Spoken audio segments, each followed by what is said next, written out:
আমি যদি মারাও যাই আপনারা পিছপা হবেন না, আপনারা এই আন্দোলনকে সফল করেই ছাড়বেন। আমি আবারও বলতে চাই, আমি টিয়ার সেল খেয়েও ক্যান্স হয়নি। আপনারা যারা সুস্থ আছেন আপনারা পিছপা হবেন না, আপনারা এই আন্দোলনকে সফল করুন। পাশাপাশি আমি সমগ্র বাংলাদেশ সকল আপামার জনতাকে অনুরোধ করব, আপনারা এখনো যারা আপনাদের সন্তানদেরকে ঘরে আটকে রেখেছেন আপনারা দয়া করে তাদেরকে ছেড়ে দিন, এই আন্দোলনে অংশগ্রহণ করতে দিন। মনে রাখবেন, আমরা যদি এই আন্দোলনে ব্যর্থ হই আগামীর বাংলাদেশ ব্যর্থ হবে। আপনারা ভাববেন না আমরা যদি ব্যর্থ হই সবকিছু ঠিকঠাক হয়ে যাবে।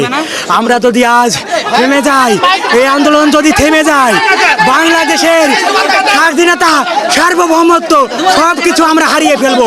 কাজেই আমাদের এখন আর কোনো দাবি নাই। আমাদের এক দফা এক দাবি নিয়ে সারা বাংলাদেশে যা হচ্ছে আমরাও তাই কর্মসূচি পালন করতেছি। এক দফা এক দাবি, প্রধানমন্ত্রীকে পদত্যাগ করা লাগবে। পদত্যাগ ছাড়া আমরা আর কোনো কিছু চাই না। কারণ আমরা সংলাপের সুযোগ দিচ্ছি অনেক আগে। 18 তারিখ থেকে শুরু করে যে পরিমাণ গণহত্যা গুম চলাইছে, এরপরে আর আমাদের কোনো রাস্তা নেই। আমাদের পিঠ দেয়ালে ঠিক গিয়েছে। যখন আমরা সংলাপের সুযোগ দিছি তখন সাধারণ স্টুডেন্টরা ছিল, সবাই সাধারণ স্টুডেন্ট ছাড়া কেউ ছিল না। সেইখানে মার দেওয়া হয়েছে, গুম করা হয়েছে, তাদের বাপ মাকে তুলে নিয়ে যে হয়রানি করা হয়েছে, সব ধরনের প্রস্তুতি তারা নিয়ে করেছে। এখন আর সংলাপ কিসের ভাই? এখন আর কোনো সংলাপ নাই। আমরা একটাই দাবি, একটাই সবার এক দফা একই দাবি, আপনি পদত্যাগ করেন। কারণ শেখ হাসিনার পদত্যাগ। আমাদের পুলিশ আমাদের উপরে সন্ত্রাস বাহিনী আমাদের গ্যাস সরছে, আমাদের চোখে আমরা কোনো বিশৃঙ্খলা সৃষ্টি করে নাই। ওরা নিজেরাই আমাদের উপরে নিক্ষেপ করছে। পুলিশরা হিজলা আরে ছাত্রলীগ,